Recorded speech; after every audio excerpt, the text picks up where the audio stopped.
Yo, it's your boy JS Wanna Supply. We are back, Aries Lounge, right here on VVC Life. I am honored and pleasured, and not pleasured, but I'm honored and excited that today, on the weekend of Chris Brown dropping his diss record to Quavo, you know what I mean, as R&B takes back dominance in the marketplace, I got one of the legends, and I say legend, I don't use this lightly, We talking about one of them voices that redefining R&B voices in Baltimore. You know what I'm saying? This man is a part of a musical family, but is a crazy voice himself. It is the guy, the man. Josh Lay is in the motherfucking building. How you doing, brother? What's up, man? Appreciate it, bro. Appreciate that. Glad to be here. It's been a long time coming. I'm a huge fan of your music. Yes, you know what I'm saying? I'm a huge fan of the family. You know what I'm saying? Got to start off with the most important question, brother. How are you doing as a man? I am doing good, man. It's been a long time coming. Mm-hmm. You always dream or think you're gonna be at a certain place at a certain age, but then your life throw you them turns like, nah, that ain't it. Mm-hmm. So, but I'm happy where it's landed me and where I'm going. Mm-hmm. Still building, Okay. Yeah. Okay. He got her motherfucking class ring. Got to have a perfectly played. Like, I don't want y'all to mistake where I come from. Let's not get it twisted. City is in the motherfucking is in the motherfucking building. Yes, okay. Sir. The legacy, you know what I mean? Yeah. Forever. So let me ask you, you know what I mean? Now I had your brother here. We had a great conversation. Yeah. I want you to give me your perspective on your upbringing. So you grew up in a music house. Your dad is a musician. Yes. So give me because you're the bigger brother. Yeah. So tell me your story. So how did it start for you? Like, where did everything start for you? Man, yeah. Basically, dad musician. Mother was actually a singer too. Great voice. Mm-hmm. Was raised in the church. Was going to church at least like 6 times a week, every week. Real strict. I was singing in church, but I thought everybody was singing in church. So I didn't think I had like this special talent. I just thought this what everybody did. Gotcha. Until I, went to school and people was like, wow. And I was like, okay, so I guess we can sing. I guess it means something. I got something. Yeah. So, little bro came along, like 5 years after me. And we was both just naturally music people. We just didn't think it was something spectacular to be doing. Mm-hmm. So yeah, that was basically it. And from there, man, I started singing. And my first song I sung like in public was like, I was in middle school, 8th grade, graduating. I did like one line and everybody went crazy. And I was like, okay, still didn't take it as much. Then I went to city and I got in the choir and started really doing this music thing, traveling all over the world at a young age. And I figured out that it was a gift. It was a gift, something special. So, kept going from there, went to college, got in the choir with Dr. Carter, rest in peace, legend. He brought that real musicianship out of me. Like, hold on, like we really disciplined. We studying classical music. So I was studying classical music whole time. Little bro was like following me around. He would come up Morgan when he was in high school. And he would pick up instruments like the piano. And I started like making him play little stuff like, okay, well, it's your bedtime, but tonight, if you want to stay up, you got to learn this theme show, theme show song. So he would like pick up these and he would just start learning them quick. And I seen him learn them quick. And I'm like, wait, this is getting crazy. So from there, we just kept going, man. And then we started recording way after that, probably like, after I was in college for a while, I think we was like recording on like Acid Pro just to see what it was doing. And we didn't know about like cut and paste or nothing. So I was like singing the hooks over and over. Gosh. Not knowing anything. You running the whole song from top to bottom. Yeah. Got you. Makes sense. Makes sense. So we just kept growing from there, man. And now we here. So go ahead, because I don't all right. So I want to take it back because you kind of gave me an overview, but I want to get specific. So you're an '80s baby, if I'm correct. I'm an '80s baby because you and I are probably close to the same. I just turned 45. Yeah. So you probably somewhere in that little bracket. Yes, sir. So in the '80s, We're talking about a huge shift in music. You know what I mean? You shifting from Earth, Wind, and Fire and the Temptations more being the popular. They're actually they're coming out of their high. And then you've got the new generations, the Martin Luthers. You've got really the birth of Babyface. And then Babyface changing music. Yes. Crazy. Definitely. So my question is like, who are the first artists you like, in love with? Like you have to listen to their music all the time. Man, I would say, believe it or not, Michael Jackson. It was because my mom, she put us on with all that stuff. It was like, wow, what is going on here? Right. You know what I mean? For what album was it that had you going to the moon? Was it Bad or was it Thriller? Which one? Thriller. And I couldn't believe it. I was like, what's happening? Yeah. So I would just sit in front of the stereo and just like listen, and I would see visions of like stuff like, this is crazy. Wow, how did he think of that? And what is he? Yeah. So that was the first one. And then you go, because we got other stuff, Marvin Gaye, Stevie Wonder. My mom had us on all that. Like, because my mom and my dad, they split after like 12 years or something like that. And then my mom put us on with the secular. Like she knew everything. That's the bass player from such and such. And he came from such. That's how my mom, she knows it still to this day. Pops was still in the church field. So over Mom's house, we was learning the whole world. He opened us up to music, not just church. So yeah. I say Michael Jackson was the first one. So with your own money, what was the first tape or record or piece of music did you buy with your own money? I think it was Michael Jackson. It was Thriller? Was it on tape or was it on? It was a tape. Oh, it was a tape. And you had to run that motherfucker back over and over. Then I started getting into all the R&B, even the groups, Jodeci. Okay. You already know 112. Okay. Boys the Men. Yes, the 90s. Yeah. Yeah. I started doing that. Yeah. So CDs started coming. Yeah. So, that was a new day. Yeah. How do you feel about Bobby in that time period? You know what I'm saying? Bobby Brown. I think he was slept on for some reason. I mean, I would say more so by musicians and stuff. I feel like, Bobby was killing. He's a monster. He stepped out and was like, he was a force to be reckoned with. Like, yeah, he was killing it, dancing, the sing. Like he made it cool, kind of to sing. Right. It wasn't just it was like to sing back then. It was like, you sing, you might be a little soft or whatever. Like he made it like, yeah, we out here, yeah, we singing, and it's cool. And it's such a drastic difference between the music that was in church at the time. Because in the 80s and even the early part of the 90s, before you got the Kirk Franklin's, music was so traditional.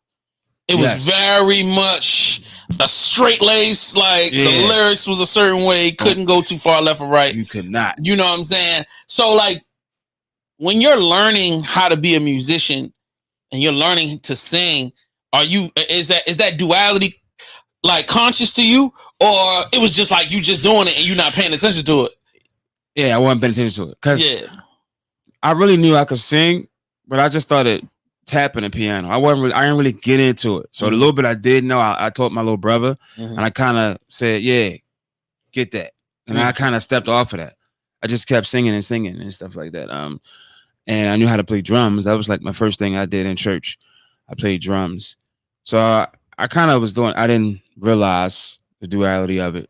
Just was kind of doing whatever came. Doing it. Yeah. And then just singing. And I feel like that's so special is like when you get into being a musician, just the way we can switch. It's almost like language switching languages. Yes. People like, how you go talking slang here and then you straight lace here? And I'll be like, but in music it's the same way.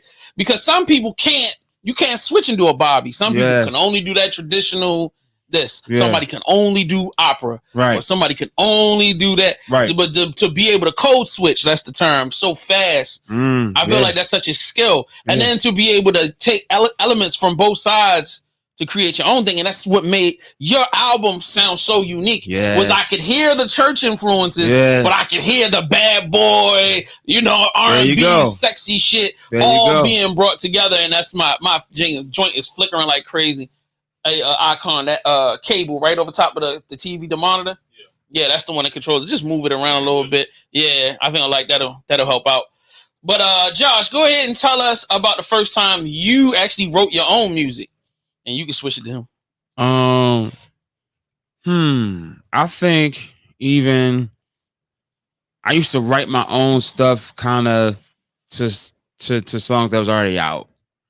So not whole songs, just little pieces. Right. Like I would be in the choir and be learning something and add my own little parts to it to make my own. That's how my whole how I started. And then I think once we started like recording, I started writing whole songs. Like the whole thing. Like it was I know looking back on it, I was doing way too much, but that's just everything I heard, trying to put everything I heard all in one song every time. Right. So yeah, that's how I actually started, just coming off the tail end of stuff I already knew. And like, oh, I could do this with that. Oh, I could do this with that. Right. That's how it kind of started. And I was in plenty of singing groups and stuff like that. So everything I learned, I kind of put my own spin to stuff.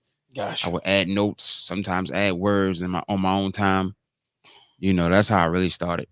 Gotcha. Yeah. Mm-hmm. Gotcha. All right. So the first time you recorded by yourself as a solo artist, do you remember the song? And do you remember how you felt about it once it was completed? As a solo artist, it was like when my brother was learning how to make tracks, and I was learning how to record. And I felt great about it. Of course, looking back on it, it was like, but I felt real good about it. Like, yo, this is how I feel. These are all the notes. I'm doing every word I feel is straight to the point. I would let my friends hear it. It was like, yo, this is crazy because it was different. Right. I think more so it was just unique. Right. Yeah, that was one of the first songs I was playing to my brother's recording. So, yeah. Looking back on it, yeah, I could reduce a lot of that stuff. And then still do it to this day? Yeah. You feel confident? Yo, right. That's big. Yeah. My first records, I would never let you guys hear. Yeah. It would never come out of the studio. Yeah. So all right, so let's go into this. When was the moment that you felt like this is my path? Like this is the life I'm meant to be a singer. When did that moment happen?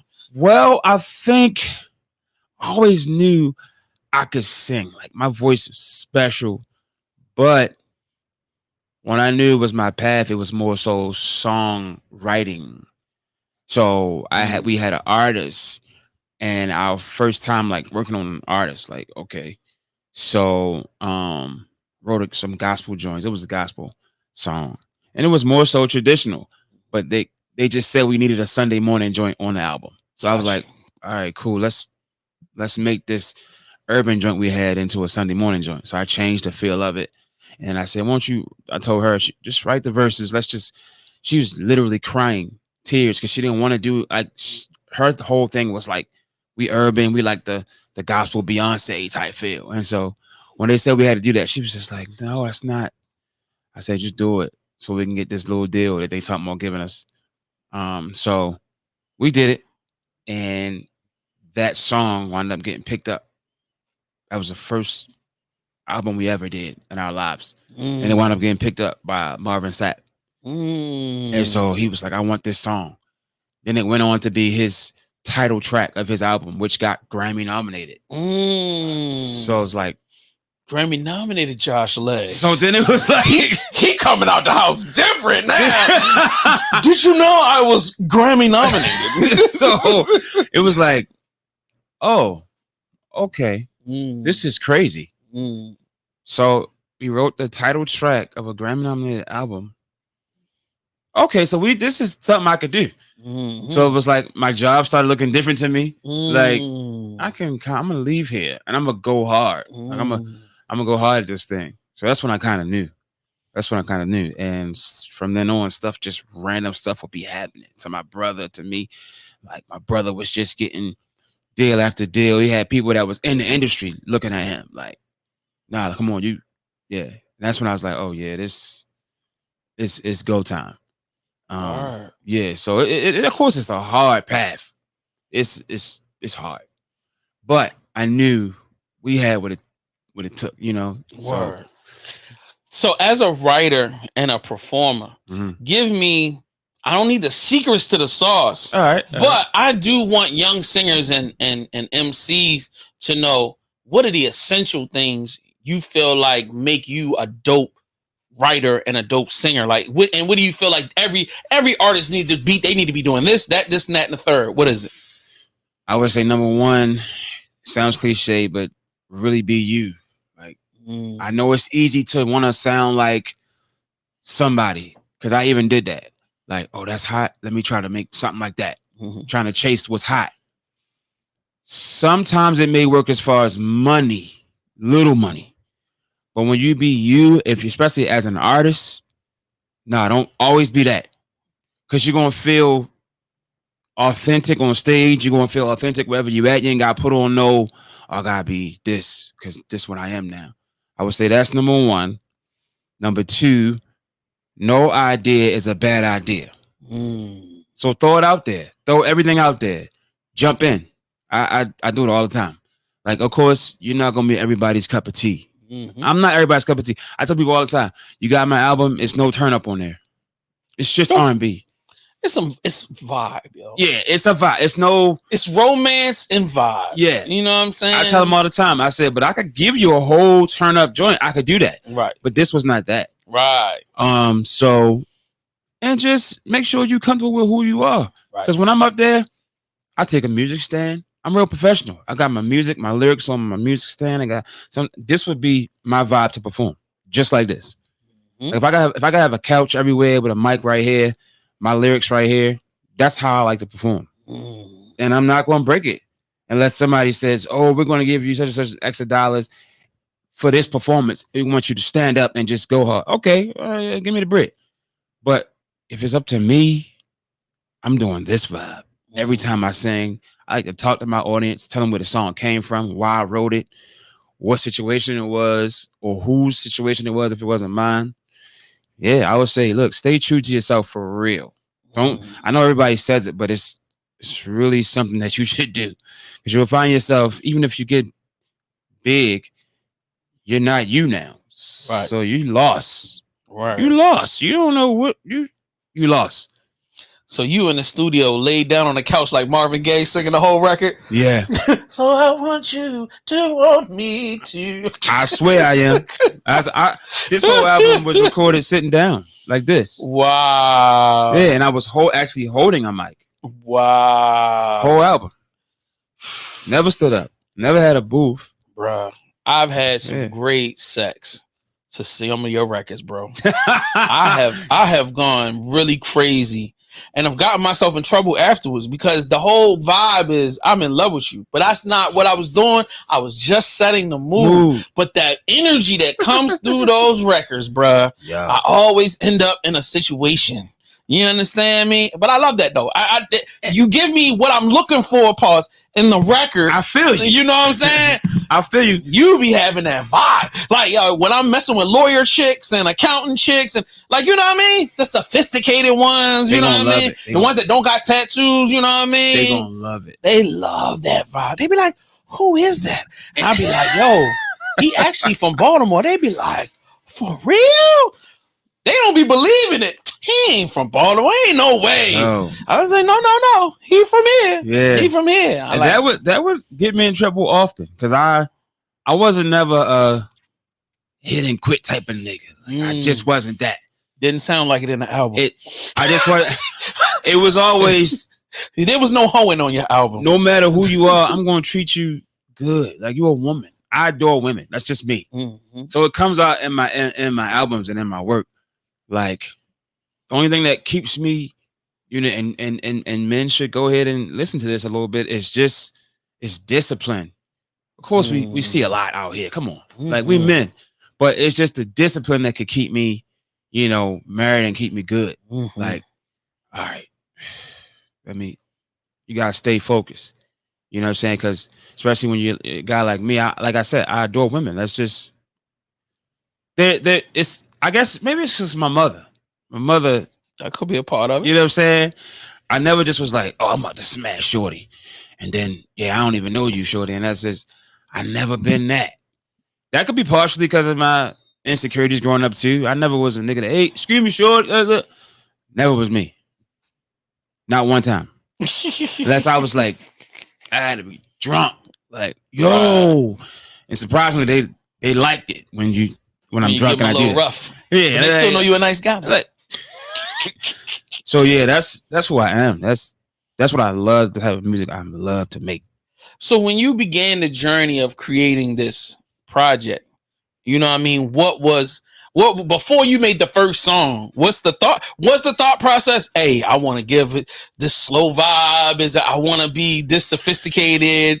Like, is that the thought process going in, or were you just recording and then just kind of woke up like, damn, I got, okay, this kind of fits with that? And so it was like, we actually wasn't supposed to be an album. We were doing like, we want to do a show somewhere just to show people that we produce, we write. It was me and this dude named Justin Jones. He's actually from here too. And we were just showing people like we could create your whole project. So we was going to do a show, and that fell through. He came down here from New York to do it, and it fell through. He was like sad about it, depressed. And I was like, yo, let's get out of this funk, yo. Just give me some tracks, or give me some ideas you got, and I'm just going to write to him, and we're going to shop them. So he was like, I don't know if I got anything that I really want to like put out there. I say, yo, just open up your laptop, yo. Let me hear. So the first thing opened up, I was like, yeah, just give me that. Give me that. I was just writing to him just because I'm trying to get out of this mood. And plus, we need some more joints to shop. right. So we wrote them. Before you know it, we got like 10 joints. And it's like, all right, let's shop these joints. And then he was just like, he called me when it went back to New York, like, yo, nah, yo, we're not shopping them, yo. You gotta put them out. I'm like, nah.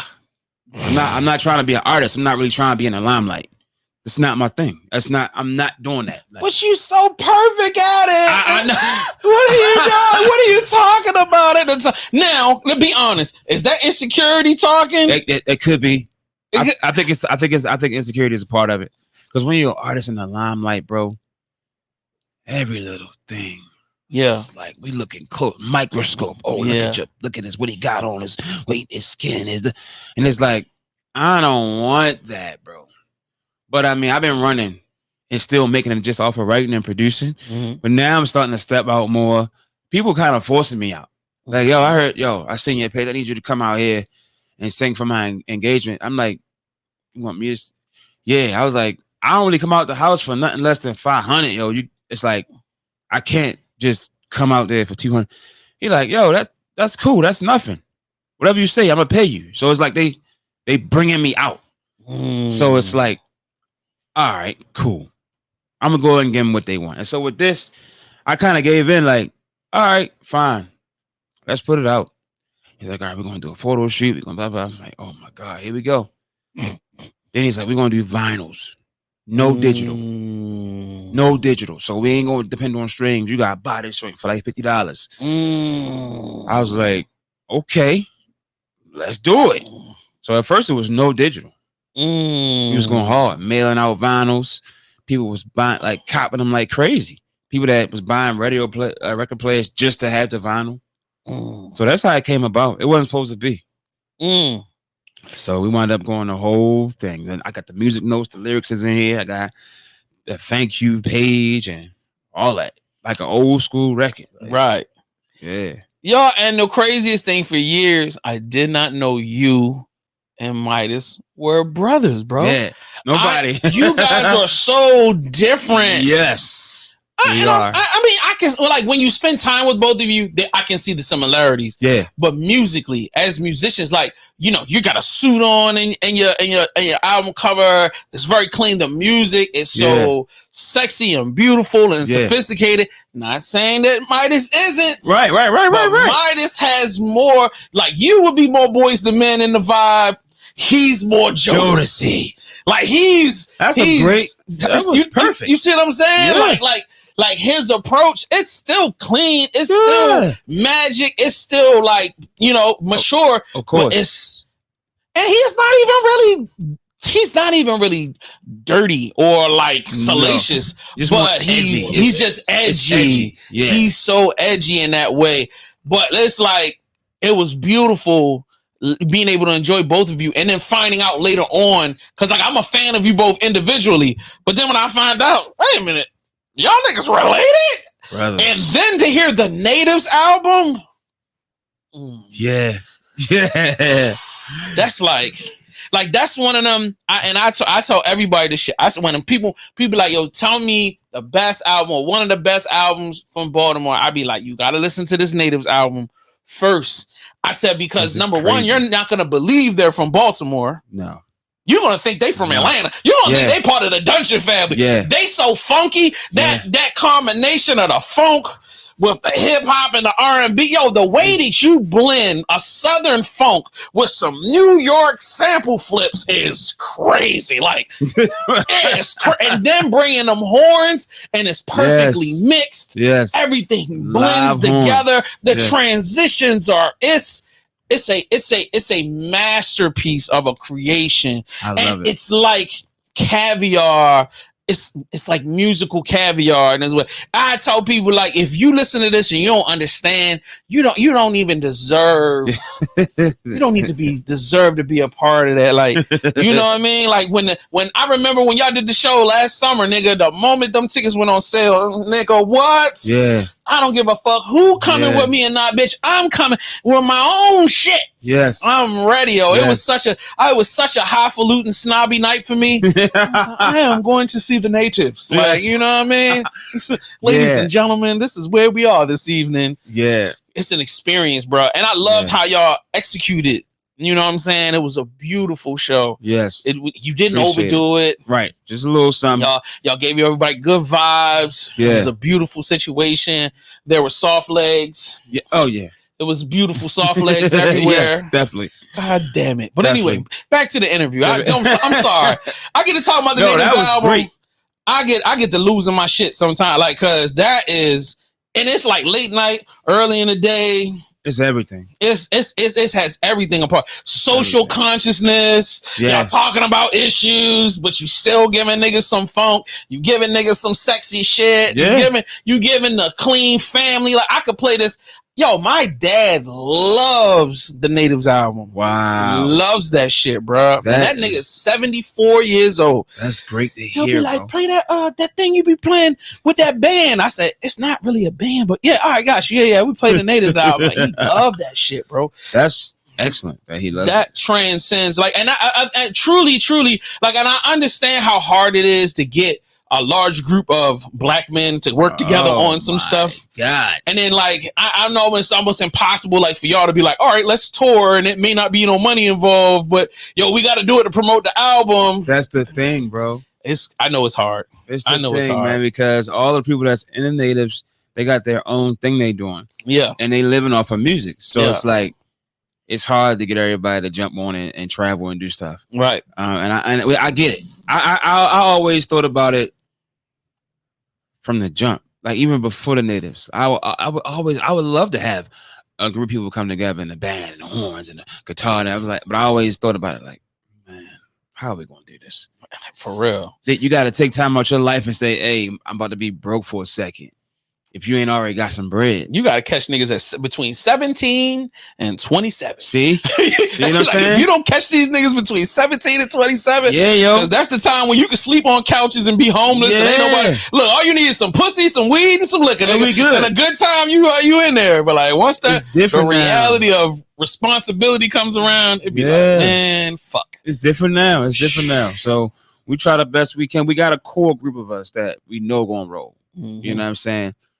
So we build off of that. If whoever else come or go, or if you coming, good. If you ain't, that's cool. We still gonna rap. Mm-hmm. So yeah, that's how it always been too. Just we always was the type of cats like do it yourself. Mm-hmm. Like we would always reach out at first, like try to get help. And we saw kind of, I'm not gonna say Baltimore, but I guess the world might be this way. Like people be like, like I don't want to give you my secrets, or I don't think you're that good, so I ain't. Mm-hmm. And it's like, all right, learn it yourself. I just tell my bro all the time, all right, we'll pick up the bass and learn. That's how he know how to play bass. All right, well, do it. Just do it. let's do it outside. I bought a camera. Like I'm about to just create content because people ain't trying to. Right. So we kind of do everything. He learned how to sing. I learned how to make tracks. He learned how to like. We do all of the stuff. Keep it in house. You know what I'm saying? Because that way, nothing stops the train. And that's why I tell people, like, when you get insulated, nothing can stop this train. When people be like, "Oh, Jay, this person gonna compete against you," I said, "My shit is in my house, nigga. I can wake up and this is great. I appreciate it, my brother. I'm on it, my nigga. Like, but it's been like that since I was a kid. Like, while you was out actually doing it and getting paid, I was in a bedroom with a fucking, DJ mixer and a DJ sampler, and you know what I mean? That was me learning. Like, there was never a time when somebody paid me to go to the studio to make beats. It was like I had to build my own shit. I had to bring my niggas from the neighborhood around, and like we making mixtapes on our own. And then it was like, all right, I graduate to a studio and then learn that, and then graduate and then leave that and then go right back to the hood. All right, we need our own equipment again. Right. All right, MPC 2000 XL, get the keyboard, get the. That's how it starts. That's how the magic. That's what the magic is. It always is. Then you develop something after that. Exactly. You can demand money. You can, but at first it was definitely that for us. Like, oh, we got a interface, our first interface. Wow. Okay. We still recording for ourselves, just building. Then get your chops up. Then you can say, all right, throw me a little something. And our first gig came from somebody who wouldn't take it from us for free. They was like, no, we not. No, it was a real low amount. We said it was like an organization or something, some type of children something. And then we was like, all right, just give us like da da da. They was like, no, that's too low. We're not doing that. And they showed us like we worth something. So they threw us this check, and it was like, okay. They kind of made us like, nah, don't even come to us with that low price. That's crazy. It kind of made us feel crazy or stupid for even saying it. Well, because they have a budget and they have to spend it. And if they don't spend it, it's got to go back. So it's just like, nigga, just take like, this $5,000 all right. and go ahead on about your business. Like, you know what I'm saying? They got it like that. It was like, okay. So that's when we started rocking. Facts. Yeah. Like my family's nonprofit, we do a craft feast every year. We're gonna pay the DJ a minimum of $500. Like that's how much they put in the budget every year. I love that. For 400 for a 4-hour event. Like, you know what I'm saying? And nobody's paying attention to the DJ. like niggas is smashing. Like, you know what I mean? But it's like, we need the vibes. Yeah. That's you, bro. You got that. Definitely. You know what I'm saying? So that's when you talking about when you talk about people that are not trying to make a living, like a promoter promoting parties, that's different. They trying to make a living off of it. So they're like deep in it. So a lot of times they can't afford to give the niggas $5,000 to do shows. You know what I mean? So it'd be a different vibe. Like when it comes into that corporate shit, they be like, all right, your budget is $10,000 for the event. There you go. Get you some talent. Right. Right. And they just want to make sure that you get the right people. Make sure that sound is right. Like, make sure you got a good band. When people come in, they're impressed. Yes. Where did you find them? This is exquisite. Right. That's the type of shit you want to hear. Oh my God. That's what keep that money rolling. Yeah. And that's what the natives are. The natives are exquisite. Yes. Exquisite. Anyway, enough of that. Great word. All right. So let's go back. So the Josh Lay album comes out. It does well. Right. Vinyl is selling. Yes. You're doing shows. You got the tux on. At the time, your dreads is long as hell. And then your brother is on like the music side. He's starting to come up. At what point in time do you two actually have time to sit down and go, let's do a band? Like, where does that even come from? Like, so we're actually on each other's albums, of course. So like he's on here. He's on my album playing bass a few times, giving suggestions. And then on his album, I'm on there too. So we were we were at my house with another guy we roll with, Mike Saunders. We were just making some records, and he was just like, yo, let's make a band. And I was just like, of course, my mind is always thinking about the dark side as well, like, but they're not gonna be committed and blah blah blah blah. And I'm like, who we do? Who we get? What? So he started naming the names, and I was just like, okay, I know her. Yeah, that's dope. Blah blah blah. And that's really how it came together. It was like building off what we already had and bringing other minds in. So we was like a room kind of this big, maybe a little bigger, all in there. The horns, everybody, just creating song after song and building like that. And all right, so what's your job in the band? Because you're the big bro. You seem to be way more organized. Yeah. Less musically flighty. You know what I'm saying? Definitely. What's your job? Are you the guy stuck? See, they come up with the ideas and you get stuck with the work. Be honest. Don't lie. I am. I'm gonna be honest. So I'm kind of the one that brings it in to perspective. Like let's all right, let's really think about this thing and how this is really gonna go down. You know what I'm saying? For the most part, I let the ideas run free. Let's just because I don't want to stop anything because of how my mind works. Right. So I kind of let go a little bit. Like, all right, let's just see how it works. Bring all the best because we got the best of the best. These horn players, I mean, they crazy. So I am yes, I will give you lyrics. You need some lyrics, I give you some lyrics. Cool. I'll sing this. That's cool. Because I'm trained. I can sing the high. Okay, tenor. Cool. I got you. I'm kind of on the outskirts, but in the most at the same time, if that makes any sense. So, yeah. I try to keep people. What's a better word for? So not going. You got, like you said, black men. Right. We're going to go at it. Right. That's just, of course, bravado, ego, yes, all of those things. Yeah. So I try to keep it light. I'm the middle ground most times, and also sometimes I could be very cold. Like, oh, that's what's happening. Cut them off. I don't even want to talk about it. That's because I can see in the future. No, cut them off. So I could either mend it because if I see that it's worth mending, or just cut.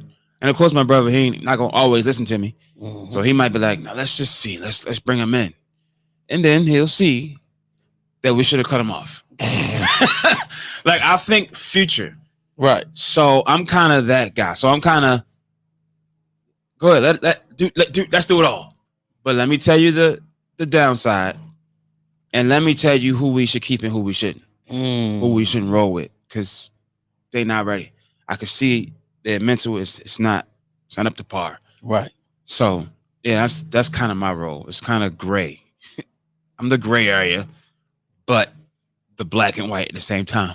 If that makes any sense. No, I mean, like when you're a businessman, you kind of have to be amenable in certain parts, and you have to be very stern in others. Yeah. So like, and you got to understand that there's no guarantee on anything that your feelings or your theories bring up. Yeah. But just know that when I make a decision, I'm making it based off the best information I have. Yes. And when it's done, it's done.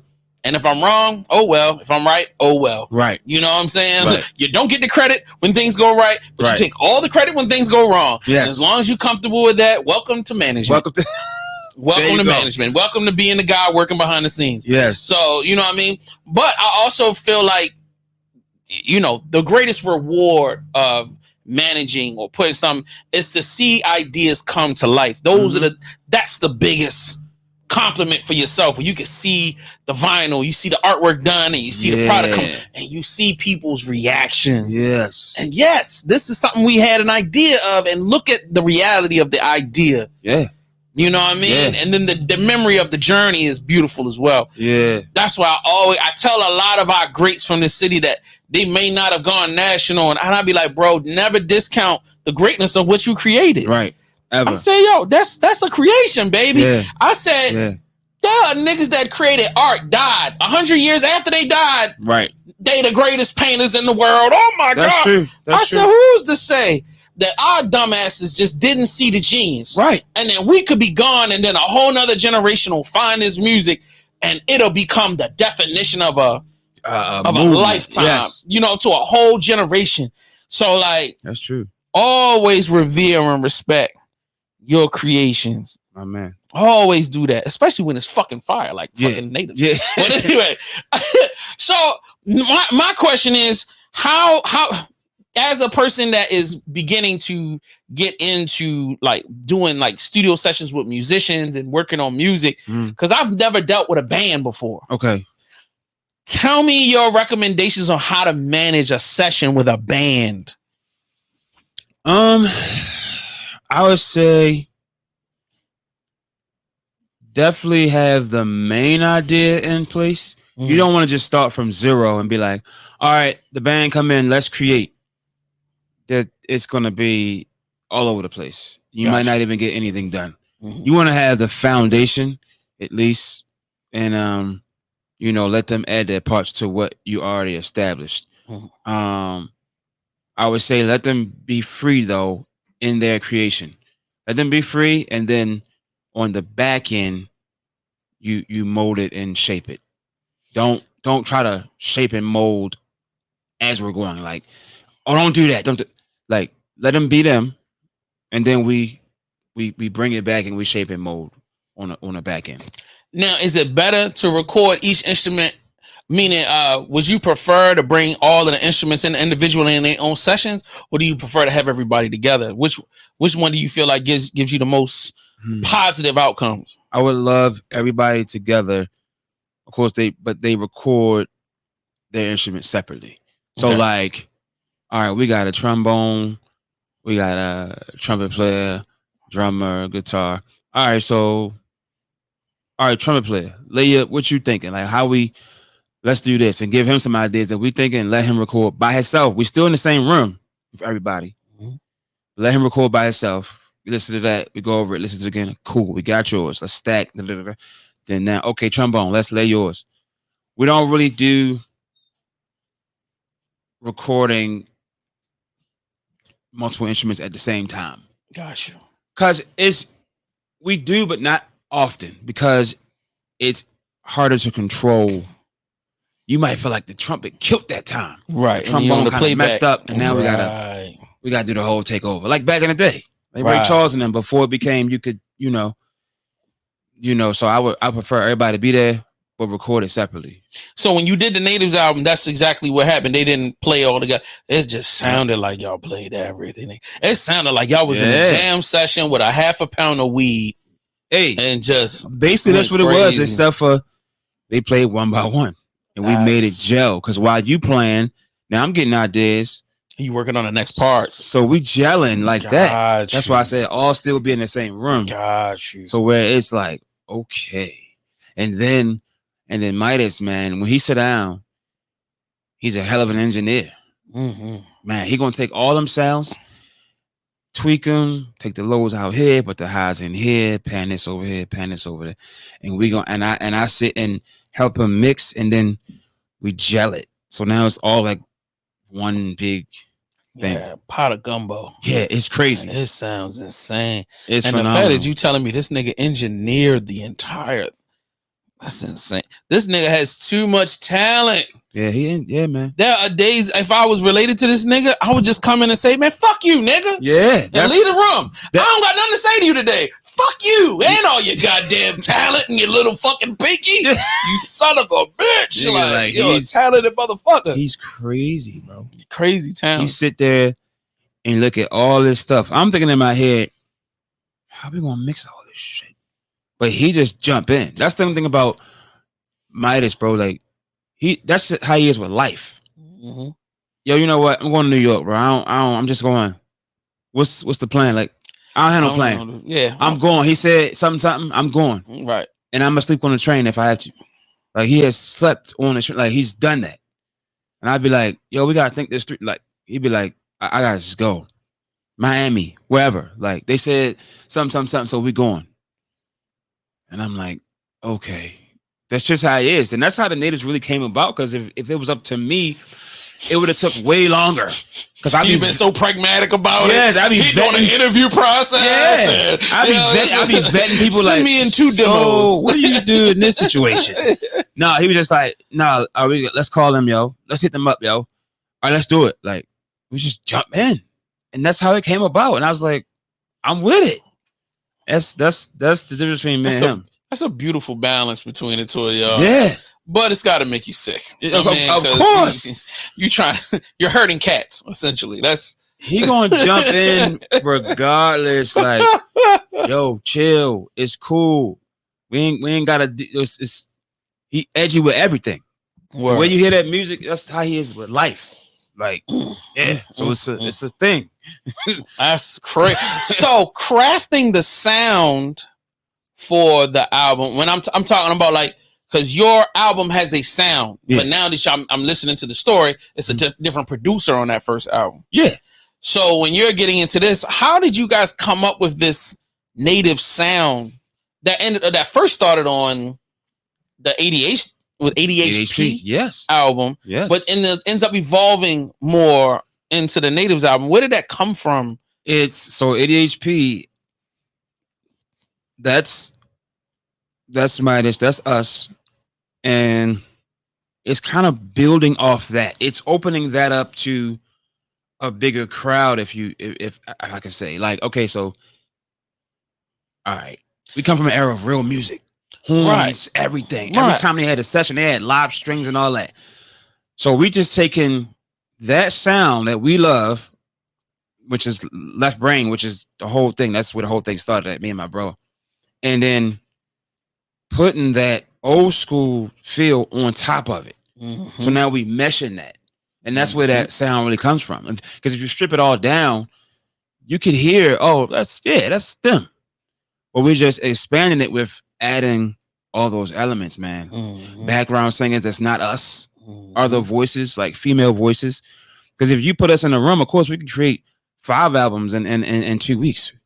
We can sing all the backgrounds, write all the records, make the tracks. This expands the sound and makes it like global. It's like, oh shoot.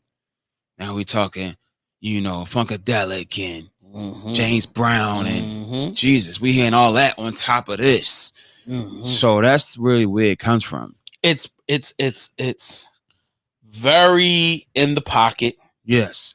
It's very bright, which is so counter to a lot of the music locally and nationally. Yes. And coming from the Black experience, if you're in the urban R&B music space, everything has been so dark. I've complained for a decade that R&B has gotten away from being in love.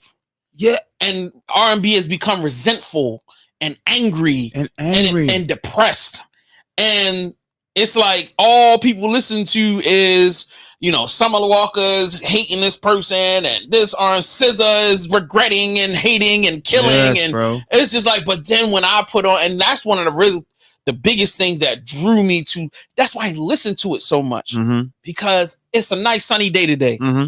I have a Camaro, roll the windows down, open up the sunroof, and play happy, bright, but still funky. It's still in the pocket. It's still got that grit. Yeah, still sound sexy. He's still talking that shit to them chicks. Yeah. But it's not, it's him telling you how much he needs you and how much he loves you and how much he gonna fuck the shit out of you. And then he gonna give you a little social consciousness. He's gonna talk about some issues. Like that to me it seems like such a conscious decision. Yeah. Because to take this light sounding music, it's not dark, it's not steeped in depression, and then you to carry it onto a group album, right? So now you're hearing the expansion, and you're hearing horn sections, you're hearing violins, you're hearing this, there's so much instrumentation brought into it. Why was that such the focal point? I think. Or is that just how y'all was? You know what I'm saying? I think it was just natural. It was just natural. Like, even still, like, okay, my brother, he gonna say I love you and I need you a little bit different than I'm gonna say it. That's just who he is. So with this, even like when we say I might call you my bitch, but ain't no disrespect. Saying it with the band makes that line okay. It's different. First of all, it's some pimp ass shit to say. Yes. But saying it with a band sounds even more gangster. That ain't no disrespect. No. With the guitar and the band, it's like that line works. Oh yeah, all day. You know what I'm saying? It just, I don't know. That's just who we are. He talks about love in a slightly different way than I do. That's because I'm older and I've seen other things. He's seen other things. He's been out there you know, in places where I ain't been, that I knew I shouldn't be. He'll go and dwell. Like, yeah, I'm here. I'm gonna get money. Have a like, what's up? I kind of feel like I'm responsible for that because I knew that wasn't me. So I kind of instilled that in him. Go wherever but still be you wherever you're at. Me, I was kind of like, I ain't going over there because I don't want to blah blah blah. I don't want to. I'm gonna stay away from that. Stay away from that. But kind of he's different, and I kind of helped instill. I'll say I helped instill that in him. Yeah, he is an anti-social social butterfly. Exactly. Like he'll be everywhere, but still be in his cubbyhole. Like, yes. You know what I mean? Yes. Like. Yes. I'll walk into a venue and he's standing in the corner going, "Yo, Jay," and I'll be like, "What the fuck you doing in the corner? Like nigga? Nobody's over there. What's up, bro? I ain't seen you in a minute. What's up, yo? We gotta get together." I'll be like, "Yeah, all right, cool. Well, get your ass out the corner. Like, you can come live with the rest of us, nigga. Like, you tall and attractive. The bitches will fuck you. Come on out. You know what I mean?" And you'll see him there, and you won't see me at all. Right. See? Yeah. So he'll go. I'll be like, yeah, you be at home watching TV. You me. But I feel like that's your 40s. You only stepping out every now and then. Look, if the food is fire, we might go. You know what I'm saying? I might show up. Liquor. Chef Sausage, not gonna be that. Some good drinks. You gonna get some good drinks, some food? Yeah. Okay, all right, cool. Now, if we find out some young niggas gonna be there, nah, I'm good. I'm cool on that. Some niggas don't know how to act. Yeah, I ain't even trying to be around these young niggas. That's me. That's me all day. We trying to enjoy our freedom. I'm not trying to go to jail because come on. You know what I mean? Jesus. Star Trek Discovery is on, man. New season. Let me go ahead and throw this on real quick. Or and my wife, you, it's making some music. I'm gonna sit here. My wife is at home. Let's watch a series. There you go. Good. You know what I'm saying? Cook some, something. Yeah, she got some murder mystery, something comes somewhere. She gonna watch something about somebody getting chopped up in a bag or something. Crazy, right? Every chick I mess with, they love to see some murder. But yeah, right. They all we have watched every season of Grey's Anatomy. And we have it on DVD, all the seasons. Oh, that's how you know you're a good husband. You got us something that they can see on Netflix all day or whatever. Yeah. And she got me into the show. I like the show. Crazy mad at me. Crazy. You should submit music to them niggas. Listen, y'all need. I could, I would. If I knew, that's another thing. If I knew that direct plug, well, I have so much music sitting in my house. I have hundreds of songs and nobody's ever heard. Anytime you want to invite us over to come listen to some records, yo. Oh, anytime, brother. Just let me know when I can come. I'll bring you a bottle or whatever, brother. You know what I'm saying? Let's do that, bro. I just want to come listen to some music, dude. Yo. I know you got some shit in them hard drives. I know you got some shit. Hella stuff, bro. Like, I just be so leery on giving it away because people like, oh, I got this connect. No, you don't. That's not the key. The key is to just. This is what I'm doing for the last part of my life, yo. I'm going through all of my heart. I'm putting music together and I'm putting it out, bro. I don't give a fuck if niggas buy it or not.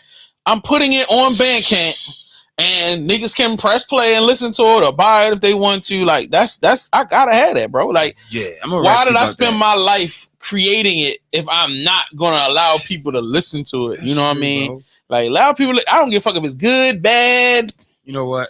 It's like you're gonna be the one to help me with that then. You know, you're gonna come to the crib and you just tell me, all right, what to put out, and we're gonna put it out because I got stuff that's been sitting because I'm scared of somebody might get it and do. Like, you know what? Do your paperwork. I'm not saying don't do the paperwork. No, of course. Do your paperwork, of course. But look, it's like you put all them bitches in one CD and then send it out there to have it copywritten. Copyright all them bitches at one time. And then dump everything on your little publishing because I already know y'all got your publishing straight. So just go publish all the records. So now you ain't got nothing to worry about. You know what? Look, let these niggas steal that shit. As soon as you hear that shit, you get happy. Oh, we getting paid today. Right. You know what I'm saying? Call your Jewish lawyer. Hey, right. Wait till it hit. Wait till it hit a little bit. Yeah, right. Wait till them numbers go to. Hey, Josh, we got one for you. We got one. You know what I'm saying? I'm gonna do it, bro. I'm gonna do it. Shit, straight up. What you think Marvin Gaye family do? Nigga, them niggas be sitting back waiting for y'all to take such. How many times they done made damn near $1 billion off of suing niggas just from stealing records, niggas be really stealing records. But that be what it is. And I would even say, not even trying to villainize Pharrell and them, but I try to tell people, like, it's kind of hard as a creative to know when you're being plagiarized. Because when you're in a groove, you're in a groove. Like that record that Pharrell did with Blurred Lines, it didn't, but it did. I already say, It don't didn't, you say that. but it did. Yes. But I can imagine. And he said, I some had no... tequila's flowing. Yo, you in the studio with your man, the tequila's flowing. Y'all having a good time. Some bitches around, little coke. You know what I'm saying? And like, yo, we gonna have some fun, nigga. Come on, bro. The minute me or you or anybody that's interested in music hear that the beat alone, forget the instruments. With those cowbell... Come on, bro. It's automatically... Come on. Yo. You ain't thinking at all, even... I just had a 5-some.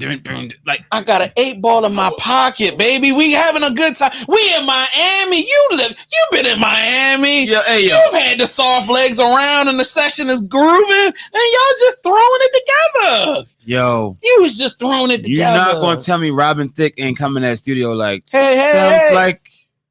Hey, sounds just like such and such. No. Nah, he was dealing with he's getting divorced. He don't know nothing right now. He lost that black queen, that fine piece of black. You know what I mean? You idiot. Shut your be an engineer. Idiot. You idiot. Yeah, I mean, so like, yo, we was in a rebuilding time, and T.I., come on now, T.I. is wild. Bro. He knew, bro. I would say he knew when the court case came out, he got them papers. He was like, "Fuck, yeah." Because his father is a song nigga too. Alan Thicke, like, if anybody, his father knew, like, hey, y'all better stop. Now, I definitely agree the part that when the label got the music, there was not somebody to go. I'm saying in the process of between the idea and the execution, at some point there should have been a meeting and somebody should have came in going, let's hit the family up and see what they want. Yo, this sound like, do you think that sound like this? And all they had to do was hit them up. Hey, so look, we got the song. It sounds similar, a little similar. What y'all need? Do y'all want anything? That would have been a simple call. Mm-hmm. And then and then you could have avoided a lot of that. I mean, such is life, man. It is. I mean, you're right. It is what it is. Such is life. I try to tell people we gotta extend grace because you don't know what's going. Like I said, people are living their lives fast. That's true. You know how it is in the music business. Like when you get hot and you that guy, yes, and you got 15 businesses going on, you just want to have a nice weekend session with your friends. Y'all get to mixing it up and putting it together. He could have been listening to the Marvin Gaye song, from the airport to the studio. I think he was. And not even putting 2 and 2 together.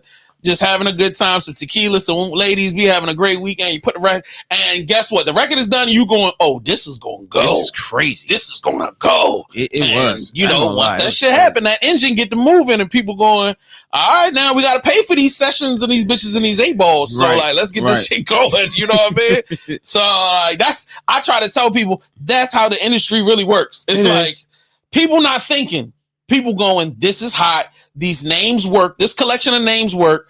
This record works.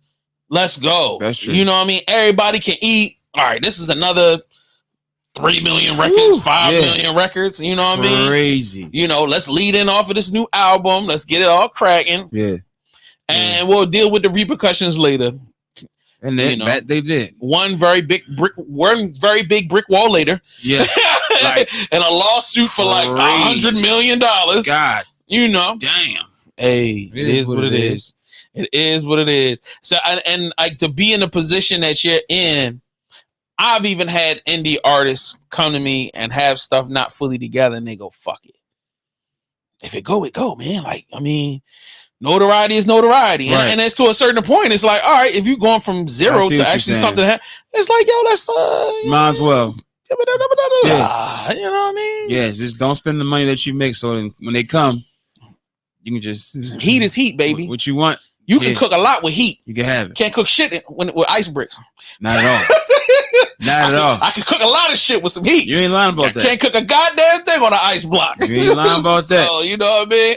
So I feel like those are the give and takes of the business. You know what I mean? The ebbs and flows, as we like to define it. You know what I mean? I agree. So we talked off camera about what was coming up. Now I need you to say this. I need you to give me the goods on camera. Okay. So with the future of this family, you got a Josh Lay album coming? Josh Lay album. Yeah. Josh Lay. We gonna get some party records? Can I get a little dance song, a little salsa record with on an acapella? Probably not. Okay, not on the acapella. Okay, go ahead. Run the acapella first, and then we can. But on the album I'm gonna put out after that, yes. Okay, you're gonna hear some joints. Gotcha. So I got like 2 albums coming, which are all done. Just need to get them mastered. You know what I'm saying? ADHP King Midas, definitely part 2 is coming. That's pretty much done. Just gotta do a few edits. The Natives, another album, definitely. And we already been working on the stuff. It's just a matter of when we present it. Right. My little sister, she's a gospel artist. This nigga, they got whole family members coming out the woodwork. She is excellent. And my little cousin is coming, Ray. And my aunt Tina, she's doing an album with Pharrell and them. You know what I mean? She's dope. She got an album that me and Midas just finished. She's crazy. Your uncle getting out of jail. He's gonna be with Hit Boy doing an album. Like now, it's like this is crazy. My pops before us, he been writing songs since before us, and me and my brother just started producing and touching his stuff. Word. So we got a whole thing with him that's coming. It's a lot of things that's coming because we just been sitting on stuff and waiting for the perfect opportunity. But now it's like, no, this is the perfect opportunity. You know what I'm saying?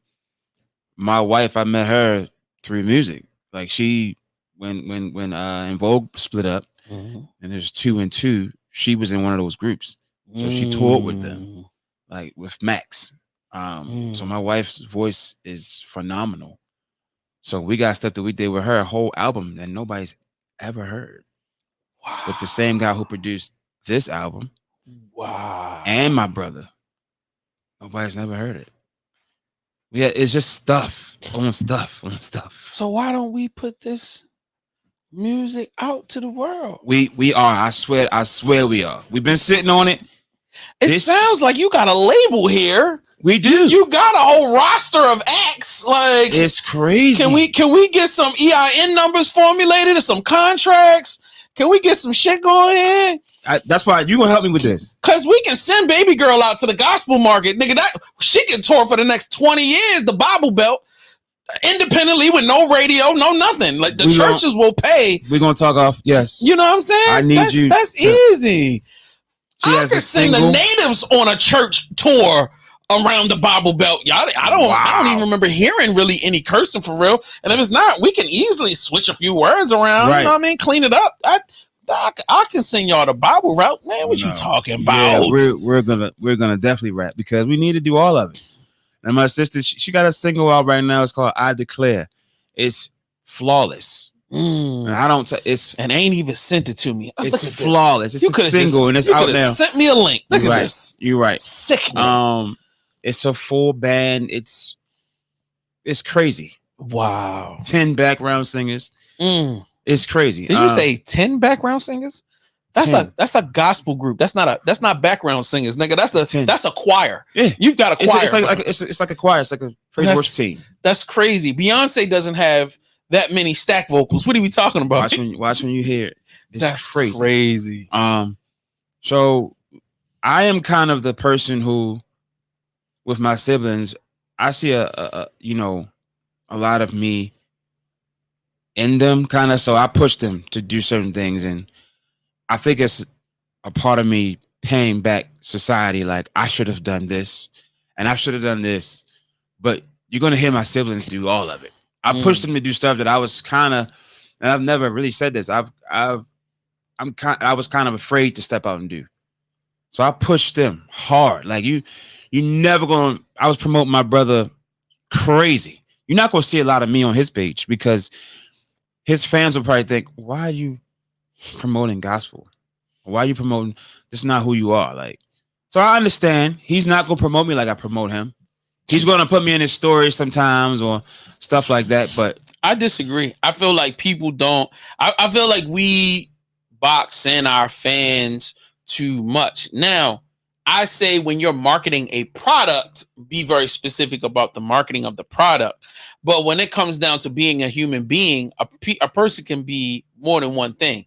You know what I'm That's saying? true. That's true. I can be a comedian and still be, like a sex crazed maniac. Like I can be both at the same time.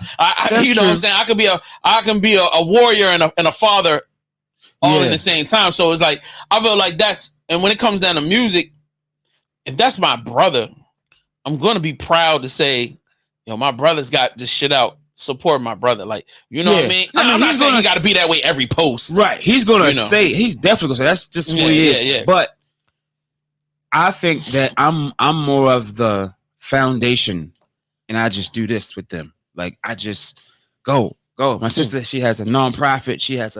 She's doing music. My brother, he's doing this. He's playing for this. He's signed to this.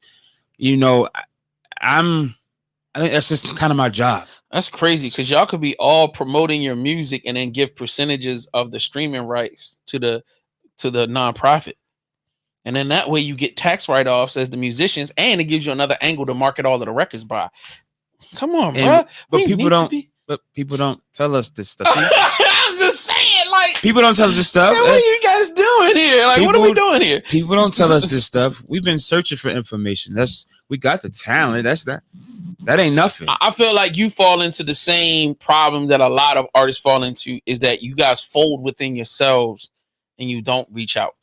And then when you do reach out, there's so much skepticism about everybody. Yeah. So it's just like, is this nigga really real? And I tell people all the time, like, when you're an extrovert or you open yourself up and you're used to, like, when you're used to getting into knife fights, you're not as afraid when a knife comes out.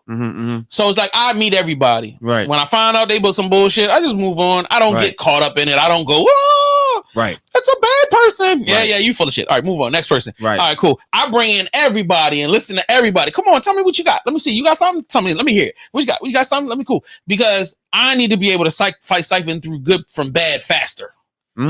Because guess what? Finding the right people yields faster results, bigger results. You're right about that. You know what I'm saying? If I'm trying to help myself or if I'm trying to help somebody else, the worst thing I could do is not talk to nobody. Like, the most important thing we need to do is reach out. Reach out. Keep finding people. Keep making connections. Keep connecting dots. Yeah. Because that's how the music industry becomes bigger. That's the reason why Atlanta became what it became. Because two men with a vision and money dropped down into a city and they reached out and they said, who's got talent?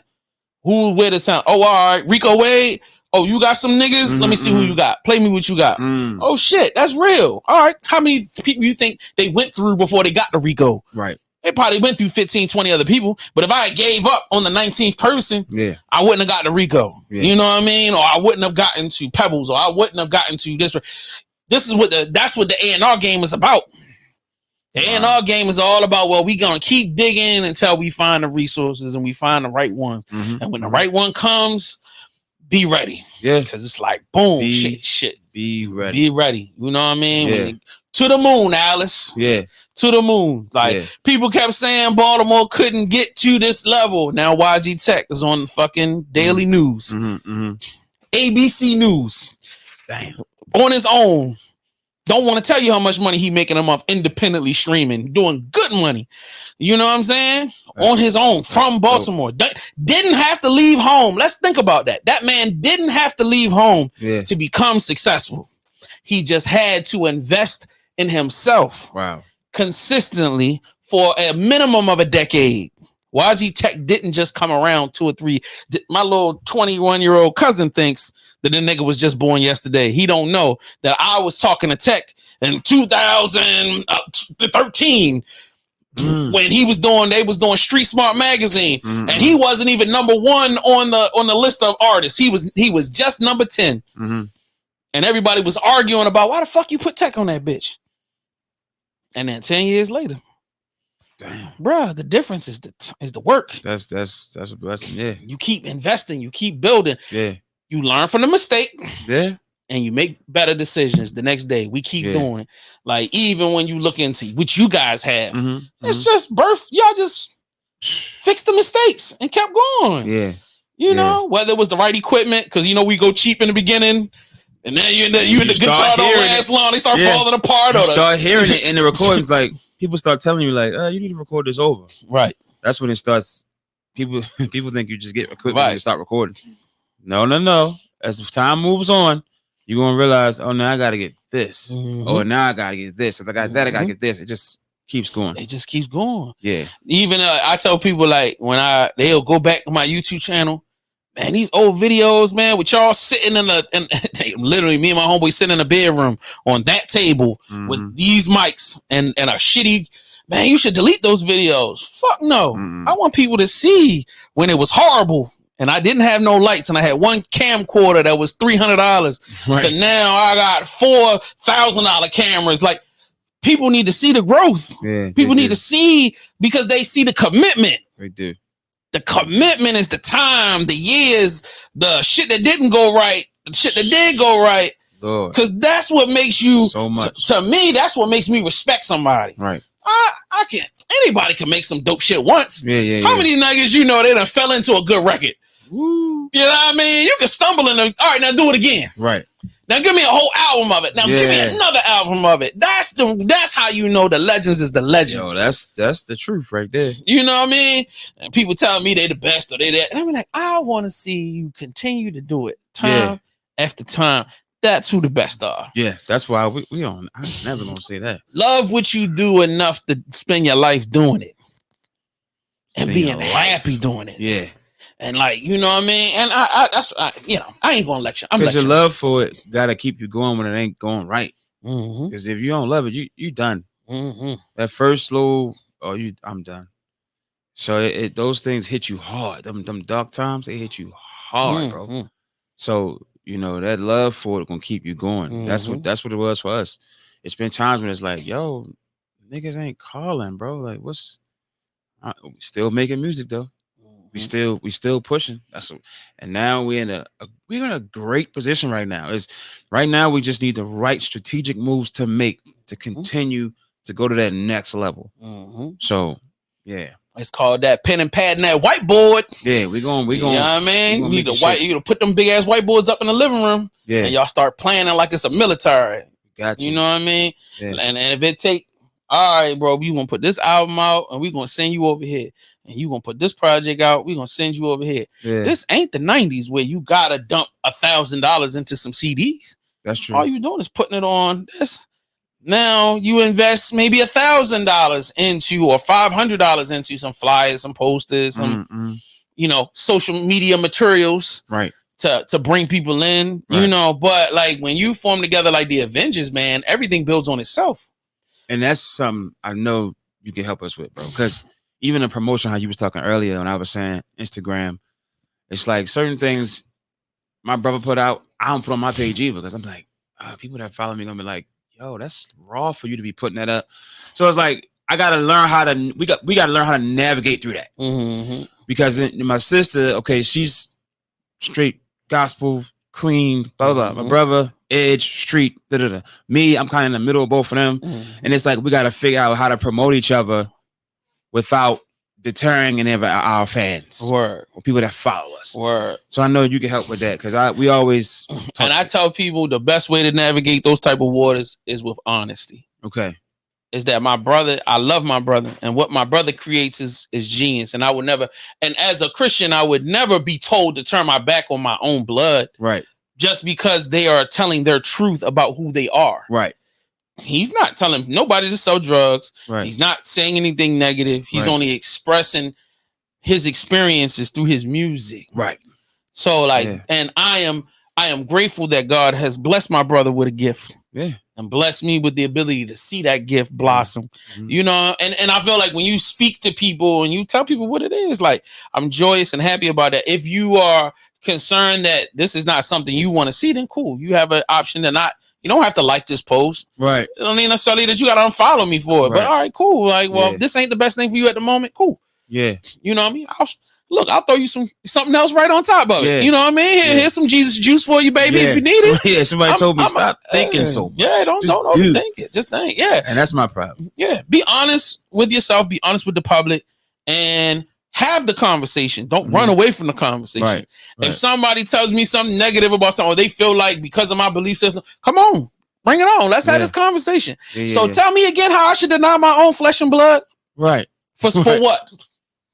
Can you explain to me why? So I should condemn him because it makes you feel uncomfortable? Because you aren't as like solid in your faith that you can't see something and it deter you from.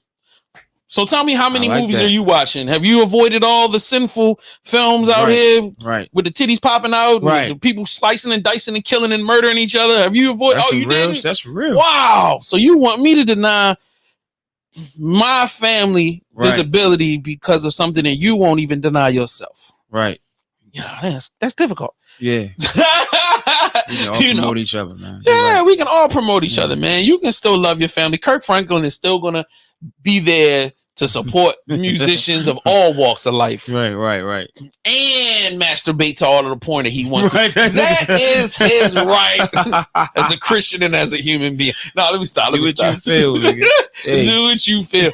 But I'm excited overall, man. I know you got to hit the highway. You got responsibilities today. Yo, I want to say thank you so much for allowing me the time to sit with you. Appreciate it, bro. I'm a fan. Great. I could do this all day, man. You know what I'm saying? You are always welcome back. Yes, sir. So anytime you ready to drop a record, we can crank this up. Yeah. You know what I'm saying? I'm gonna shoot you some stuff, get your opinion, because we're ready to drop everything. That's what's up. So, now, October the 26th.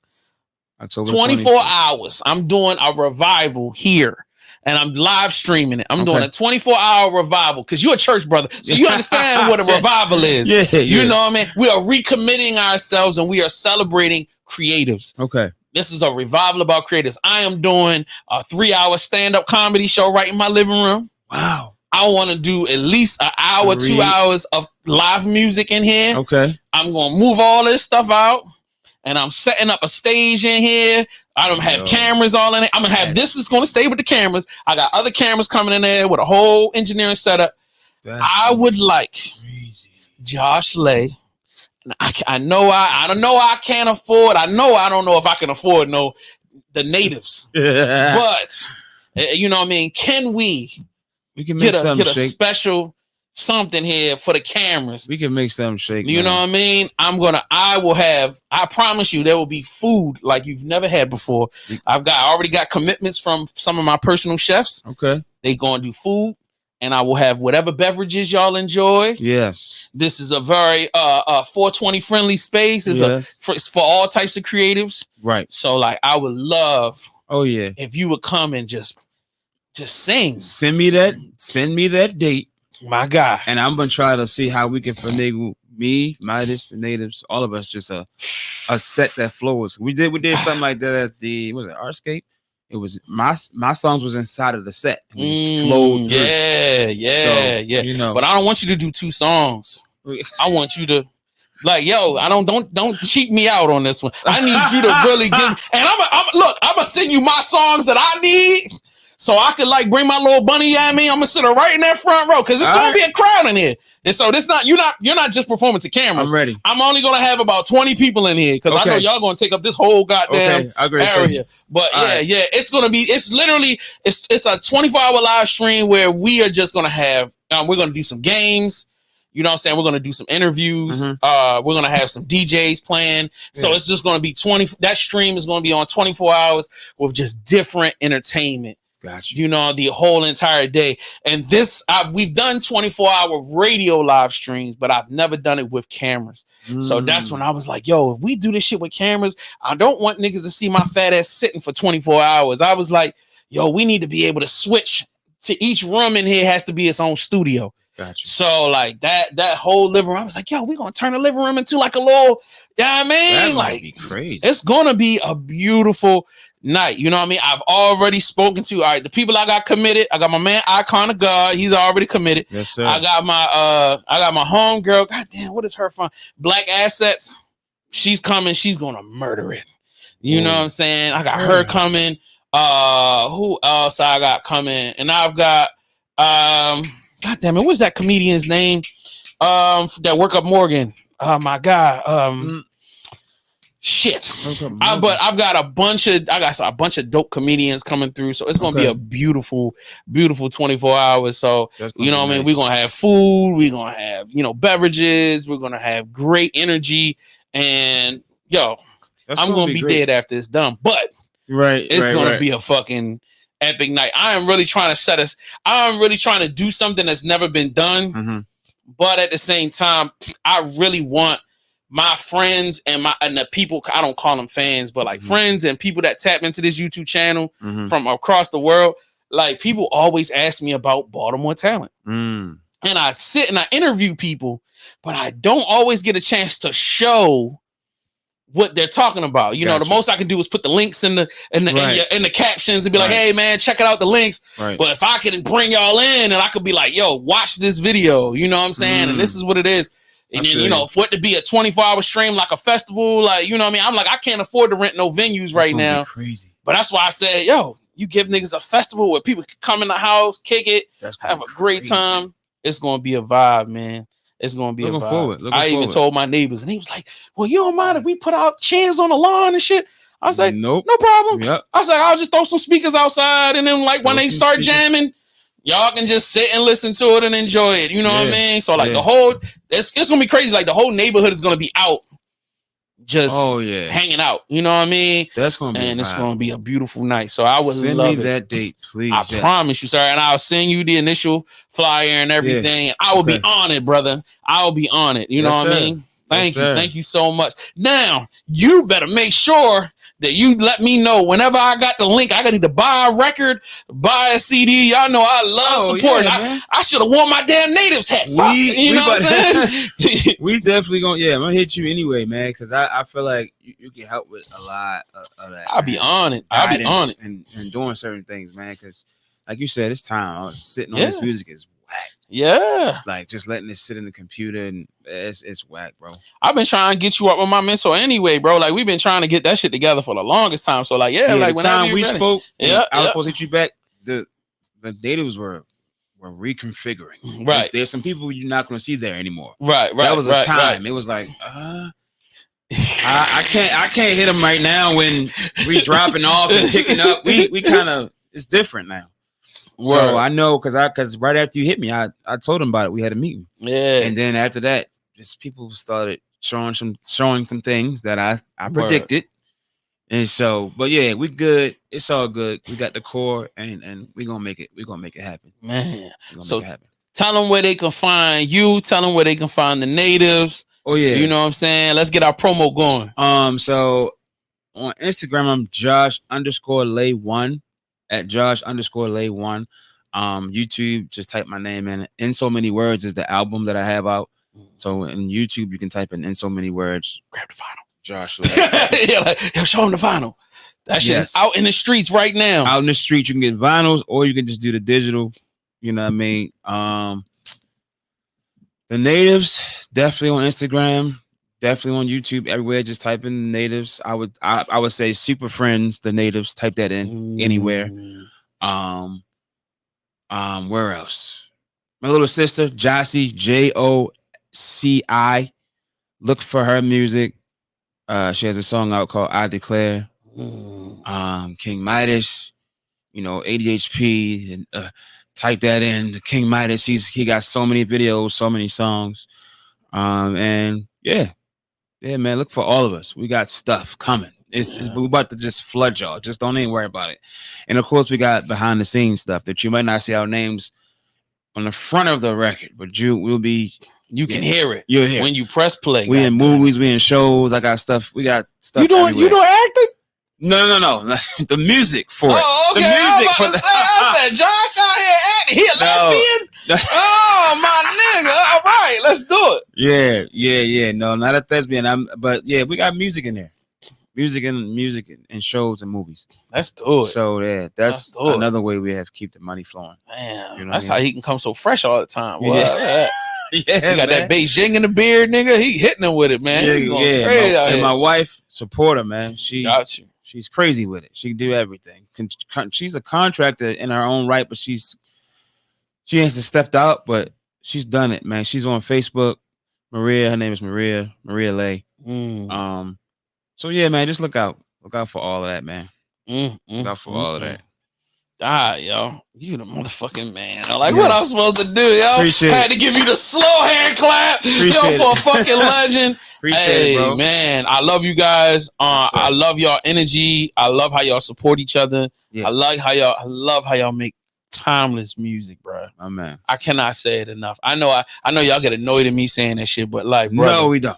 it is so refreshing and wonderful to hear the level of quality that I hear every time. And I can't tell you how much it impacts me and how much I enjoy just listening to the music. Man, that's that a blessing. has done everything for me. Yeah. Top 5 dead or alive in this bitch, Yeah, Josh yeah. motherfucking Lay. Appreciate it, bro. Thanks, man. I enjoyed my time here. Straight up. Man, you always welcome. All right, hit that pause button. Don't hit the end button.